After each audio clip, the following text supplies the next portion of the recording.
वैष्णवी हगवणे मृत्यू प्रकरणात आता नवनव्या गोष्टी समोर येऊ लागल्या आहेत। अशातच गणेश उत्सवाच्या काळात कसपटे कुटुंबियांकडून हगवणेंच्या कुटुंबियांना चांदीच्या गौरी दिल्या गेल्या याचा व्हिडिओ आता समोर आलेला आहे।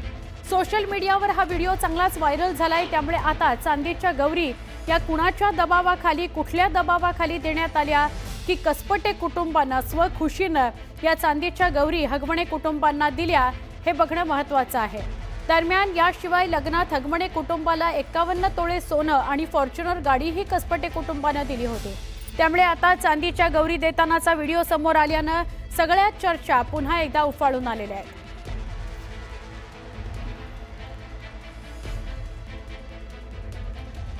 चांदीच्या गौरी कसपटे कुटुंबाने हगवणे कुटुंबाला दिल्या त्याचा व्हिडिओ समोर आलेला आहे। याच त्या गौरी आहेत ज्या गणपतीमध्ये कसपटे कुटुंबाने हगवणे कुटुंबाला दिल्या। आमचे प्रतिनिधी गोविंद वाकडे यांच्याशी आपण बोलूया।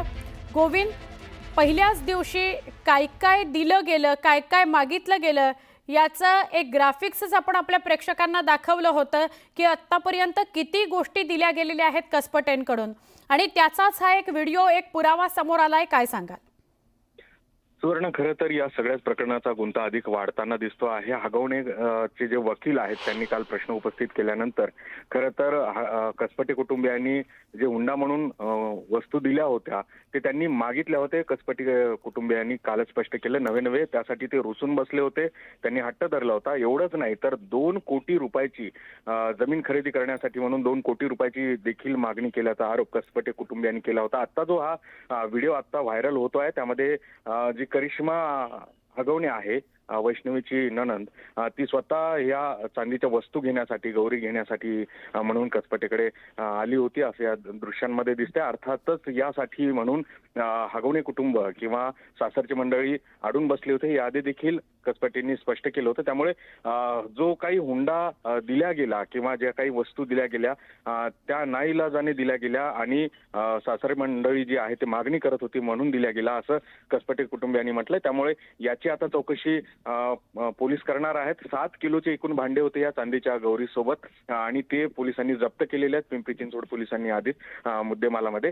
त्याचबरोबर जी फॉर्च्युनर होती ती देखील जप्त केली आणि जे 51 तोळे सोनं होतं ते मात्र बँकेमध्ये तारण ठेवल्या गेलेलं आहे। बँक लॉकर जे आहे ते सीज केले गेले। मात्र एकूणच जर प्रकरण बघितलं तर आता मात्र या सगळ्या प्रकरणाची व्याप्ती वाढताना दिसते। ज्या पद्धतीनं मनोधैर्य कच्ची करण्याचा प्रयत्न हगवणेच्या वकिलाकडनं केला गेलाय का, अशा पद्धतीचे आता सोशल मीडियातून आरोप होत असताना हुंडा दिल्याच गेला नाही, स्वखुशीने ह्या सगळ्या वस्तू दिल्या गेल्या होत्या असा युक्तिवाद त्यांनी केला होता। मात्र आता या दृश्यांमध्ये स्पष्ट दिसतंय की हगवणे कुटुंब स्वतः हे गौरी घेण्यासाठी आलं होतं। आता ही काय प्रथा नाहीये की एवढ्या वस्तू महागाच्या द्यायच्या, त्यामुळे हे मागितल्या होत्या का याचा आता शोध घेतला जाणार आहे। नक्की, धन्यवाद माहिती दिल्याबद्दल। वैष्णवी हगवणे मृत्यू प्रकरणी आता तिच्या सासरच्यांनी वैष्णवीच्या चारित्र्य हननाला सुरुवात केलेली आहे। तिच्या चारित्र्यावर शिंतोडे उडवायला सुरुवात केलेली आहे। वैष्णवी कुणा एका व्यक्तीसोबत चॅट करत होती असा दावा आरोपी हगवणे यांच्या वकिलांनी केलाय। वैष्णवी ज्या व्यक्तीशी चॅट करत होती त्याच्याशी भांडण झालं असेल, त्याच्या नैराश्यातून वैष्णवीनं टोकाचं पाऊल उचललं असेल असा दावा आरोप हगवणे यांनी वकिलांनी केलेला आहे।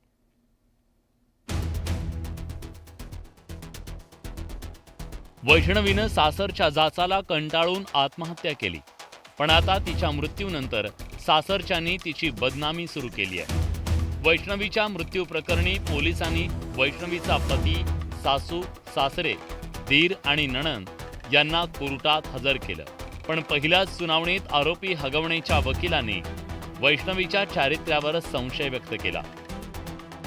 तपासात कुठलीही प्रगती नाही। आरोपीचे मोबाईल जप्त करायचे, मोबाईलमध्ये काही शूटिंग असण्याची शक्यता आहे। एक आरोपी निलेश चव्हाण फरार आहे। या 5 जणांचे कॉल रेकॉर्ड तपासायचे, सोनं गहाण ठेवलं, त्याचे पैसे कुठे गेले, मोबाईलमध्ये अनेक चॅट असण्याची शक्यता आहे असा युक्तिवाद सरकारी वकिलांनी केला। पोलीस त्यांचा योग्य पद्धतीने तपास करतायत। पोलीस त्याचा तपास करून निर्णय घेतील आणि हे जे आरोप करतायत ह्यात काही तथ्य नाही आहे। हे आता आमच्या मुलीवरती जे शिंतोडे उडवतात याचा मी जाहीर निषेध करतो या फॅमिलीचा। हे योग्य नाहीये. मुलगी गेली त्याचं दुःख मोठं आहे आमच्यावरती, पण स्वतःला वाचवायसाठी आमच्या मुलीवरती आरोप करतात, हे योग्य नाही. सरकारी वकिलांच्या युक्तिवादानंतर आरोपी हगवणेंच्या वकिलांनी युक्तिवाद करताना वैष्णवीच्या चारित्र्यावर बोट ठेवलं. वैष्णवीनं यापूर्वीही आत्महत्या करण्याचा प्रयत्न केला होता.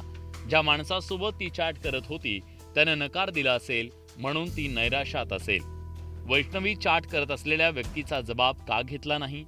कदाचित त्या व्यक्तीशी तिचं भांडण झालं असेल म्हणून तिनं हे टोकाचं पाऊल उचललं असेल.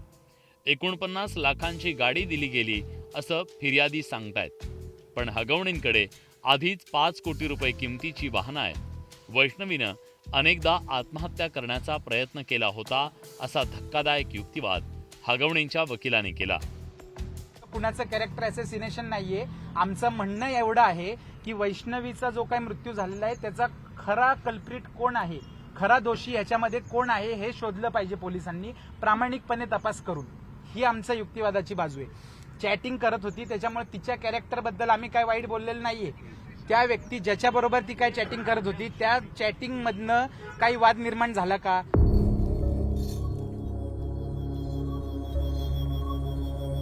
वैष्णवीच्या आत्महत्येनं सगळं समाजमन हेलावून गेलंय. हगवणे कुटुंबाकडून तिचा अतोनात छळ करण्यात आला. आत्महत्येपूर्वी तिला मारहाण करण्यात आल्याचं पोस्टमॉर्टम रिपोर्टमधून उघड झालं. एकीकडे रोज हगवणे कुटुंबाच्या छळाच्या कथा समोर येत असताना आता बचावासाठी हगवणेंकडून वैष्णवीच्या चारित्र्यावर सवाल उपस्थित करण्यात आले. आरोपी हगवणेंचा पुन्हा एकदा त्यामुळे बुरखा फाटलाय. अभिजित पोते, न्यूज 18 लोकमत, पुणे. येत्या 3 ते 6 जून दरम्यान राज ठाकरेंच्या उपस्थितीत शिवतीर्थावर मॅरेथॉन बैठका. पालिका निवडणुकीच्या पार्श्वभूमीवर मनसेकडून बैठकीचं सत्र. राज ठाकरे कार्यकर्त्यांना देणार निवडणुकीचा कानमंत्र.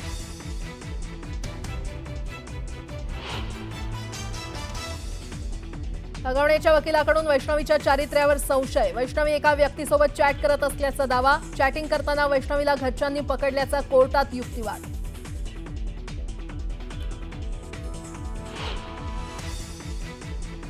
हगवणेंच्या वकिलांचे वैष्णवीवरील आरोप कसपटे कुटुंबानं फेटाळले. चॅटिंगची कोणतीही घटना झाली नाही, वैष्णवीच्या काकांची माहिती.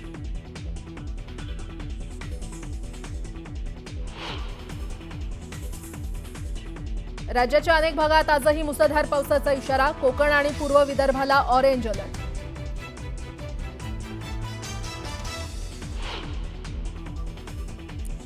आजपासून पंतप्रधान मोदींच्या जाहीर सभा आणि रॅलीचा झंझावात. 3 दिवसात 5 राज्यांमध्ये 6 सभांचं आयोजन. सभांमधून पाकिस्तानवर मोदी करणार जोरदार प्रहार.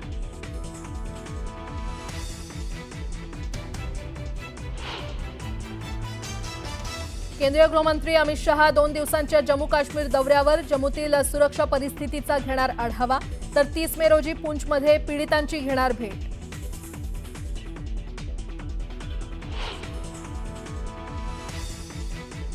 यंदा पंढरीच्या वारी मार्गावर व्हीआयपी गाड्यांना नो एंट्री. पहलगाम हल्ल्याच्या पार्श्वभूमीवर प्रत्येक पालखीला असणार कडक बंदोबस्त. मुख्यमंत्र्यांच्या अध्यक्षतेखाली झालेल्या विशेष आढावा बैठकीत महत्त्वाचा निर्णय.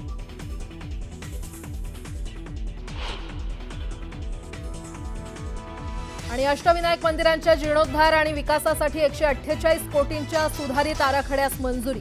राज्य सरकारनं बुधवारी दिली प्रशासकीय मान्यता.